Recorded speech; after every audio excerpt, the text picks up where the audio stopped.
Hollywood లో film makers కొన్నంత freedom ఇండియాలో ఉండే ఫిల్మ్ మేకర్స్ కొండదు.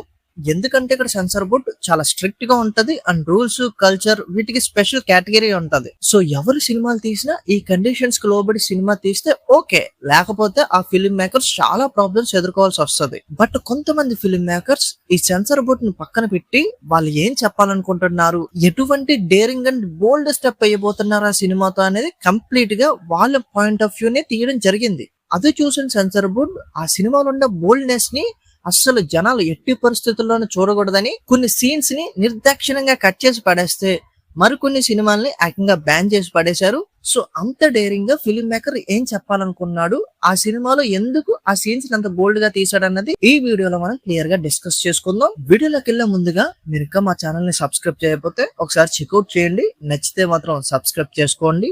నంబర్ 5 అజ్జి.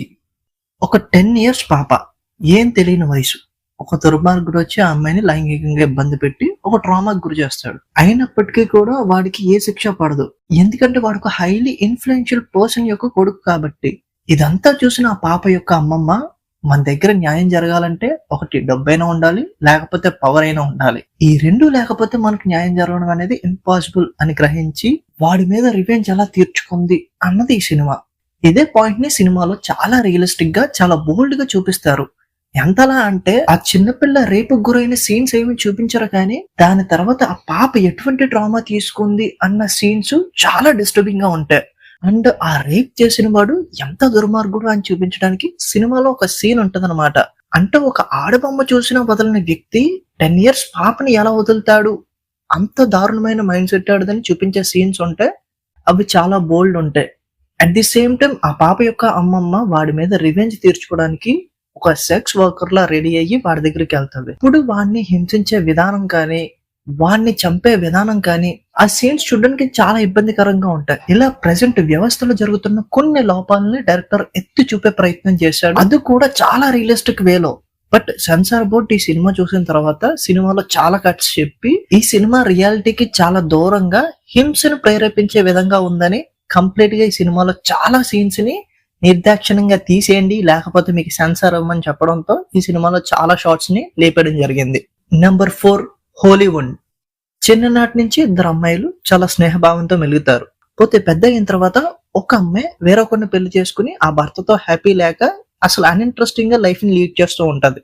మరో పక్క ఇంకొక అమ్మాయి అసలు మగాళ్ళ మీద విసుగు చెందిపోయి కంప్లీట్ గా నన్నగా మారిపోద్ది. సో పెళ్ళైన హ్యాపీగా లేనటువంటి ఒక అమ్మాయి, నన్నగా మారిన హ్యాపీగా లేనటువంటి ఒక అమ్మాయి, వీళ్ళిద్దరూ కూడా చాలా ఏళ్ల తర్వాత కలిసిన తర్వాత వాళ్ళ మధ్య ప్రేమ అనేది పుడుతుంది. సో దాని తర్వాత ఏం జరిగిందన్నది ఈ సినిమా. మెయిన్లీ ఇది ఒక సైలెంట్ మూవీ. సినిమాలో ఎక్కడ కూడా ఒక్క మాట కూడా ఉండదు, కంప్లీట్ గా బ్యాక్గ్రౌండ్ స్కోర్ తోనే సినిమా వెళ్తూ ఉంటది.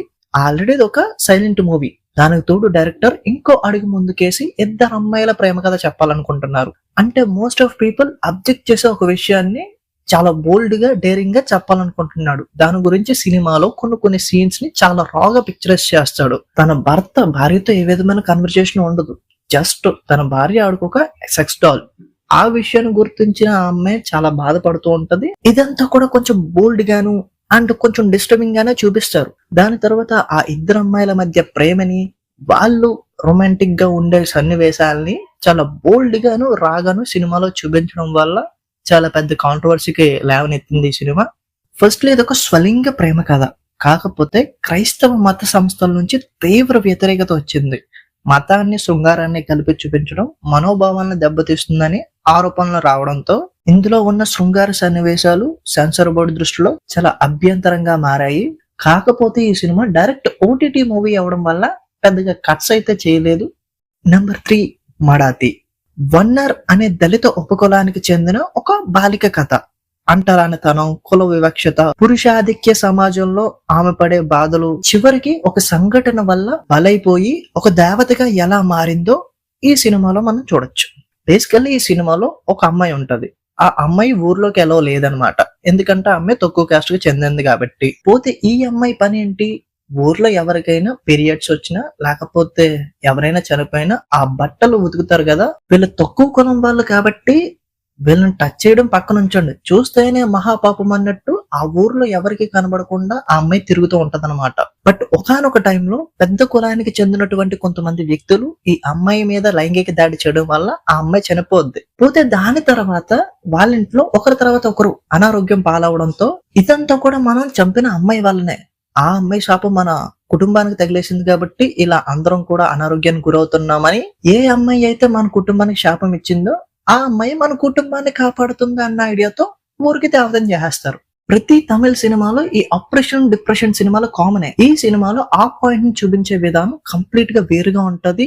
ఒక రిలీజియన్ నుంచి వచ్చింది కాదు, అది మనుషుల మైండ్ సెట్ మీద డిపెండ్ అయ్యి ఉంటది అన్న పాయింట్ ని సినిమాలో చాలా స్ట్రాంగ్ గా చెప్తారు. వాళ్ళకి అవసరం లేదంటే మొహం కూడా చూడలేని వ్యక్తులు వాళ్ళకి అవసరం అవుతుంది, కోరిక పుట్టిందంటే ఆ అమ్మాయిని టచ్ చేస్తారు. అండ్ ఆ అమ్మాయి వల్ల శాపం ఉందంటే దేవతను చేసి పూజించడానికి కూడా రెడీ అయిపోతారు. దీని గురించి ఆ క్యాస్ట్ డిస్క్రిమినేషన్ ని ఎక్కడ మొహమాటం లేకుండా చాలా బాగా చూపిస్తారు సినిమాలో. అలాగే సినిమాలో ఆ రేప్ సీన్స్ లో కొంచెం న్యూడిటీ ఉంటది. సో అక్కడక్కడ ఆ అమ్మాయి న్యూడ్ గా కనిపిస్తూ ఉంటది. కాబట్టి సో ఎంత బోల్డ్నెస్ సినిమాలో ఉన్నప్పుడు సెన్సార్ బోర్డు ఎంటర్ అవ్వకుండా ఎలా ఉంటది, ఎంటర్ అయ్యింది. కాకపోతే ఇంటర్నేషనల్ ఫిలిం ఫెస్టివల్స్ లో ఈ సినిమాకి చాలా అవార్డ్స్ వచ్చాయి. నెంబర్ 2 నై వరుణ్ బాత్ లోంచా కోనే కొంచా. ఈ సినిమా స్టోరీ ఏంటంటే మురుగువాడలో బ్రతికే ఇద్దరు పిల్లలు గ్యాంగ్స్టార్ల ప్రభావంతో నేరస్తులుగా ఎలా మారారు అన్నది ఈ సినిమా కథ. మన దేశంలో చిన్న చిన్న పిల్లలు క్రిమినల్స్ గా ఎందుకు మారాల్సి వస్తుంది, వాళ్ళలా మారడానికి ఏ అంశాలు వాళ్ళని ప్రభావితం చేస్తున్నాయి అన్న పాయింట్స్ ని ఈ సినిమాలో చాలా చాలా చాలా బోల్డ్ గా, డేరింగ్ గా, ఇంకా గట్టిగా చెప్పాలంటే బార్డర్ క్రాస్ చేసి మరీ చెప్పేశాడు అనమాట ఈ సినిమా డైరెక్టర్. ఈ సినిమాలో పిల్లలు హత్యలు చేసేస్తూ ఉంటారు. అంతెందుకు ఒక సొంత పిన్ ఉంటది, ఆ పిన్ మీద కూడా అటాక్ చేసి చంపేస్తారు. అలాగే ఇంకో సీన్ లో ఒక మహిళ హాఫ్ న్యూడ్ గా ఉన్నప్పుడు వీడెళ్ళి తల వాల్చడం. హాలీవుడ్ లో ఇటువంటి కథలు చెప్పేటప్పుడు పిల్లల్ని ఇన్క్లూడ్ చేస్తారు. బట్ ఇండియాలో ఇటువంటి కథలు చెప్పేటప్పుడు అందులో మైనర్స్ ని ఇన్క్లూడ్ చేస్తే చాలా పెద్ద ప్రాబ్లం అవుతుంది. ఈ సినిమా డైరెక్టర్ కూడా అదే జరిగింది. ఒకసారి యాక్ట్ వేసి పడేశారు. ఎంత మ్యాటర్ ఉన్నప్పుడు సెన్సర్ బోర్డ్ చూస్తూ ఊరుకుంటదా?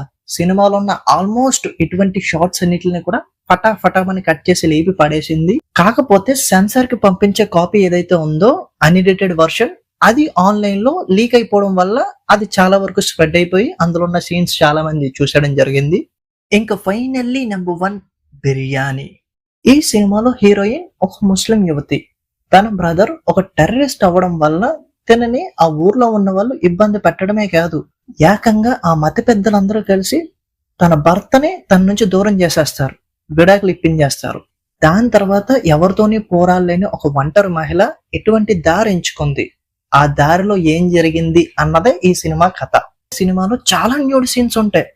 అలాగే దీంట్లో ఆ ఫీమేల్ తన లైఫ్ లో ఫేస్ చేసిన sexual frustrations and religious frustrations ని చాలా డేరింగ్ గా చూపించారు. ఫీమేల్ న్యూడిటీ అండ్ కొన్ని రిలీజియస్ రిచువల్స్ ని ఈ సినిమా చాలా గట్టిగా క్వశ్చన్ చేస్తుంది. ఇంకా క్లైమాక్స్ అయితే స్పీచ్లెస్. అసలు ఎంత డిస్టర్బింగ్ గా ఉంటదంటే కొన్ని రోజుల పాటు డిస్టర్బ్ చేసి పడేస్తుంది అంతే ఆ climax. So that's the video guys. ఈ సినిమాల్లో ఏ సినిమా అయినా మీరు చూసారా, చూస్తే మీ ఎక్స్పీరియన్స్ ఏంటి అన్నది కింద కామెంట్ చేయండి. అలాగే వీడియో నచ్చితే లైక్ చేసుకోవడంతో పాటుగా మీరు ఇంకా మా ఛానల్ ని సబ్స్క్రైబ్ చేయకపోతే ఒకసారి ఛానల్ ని చెక్అౌట్ చేయండి. నచ్చితే మాత్రం సబ్స్క్రైబ్ చేసుకోండి. Thank you.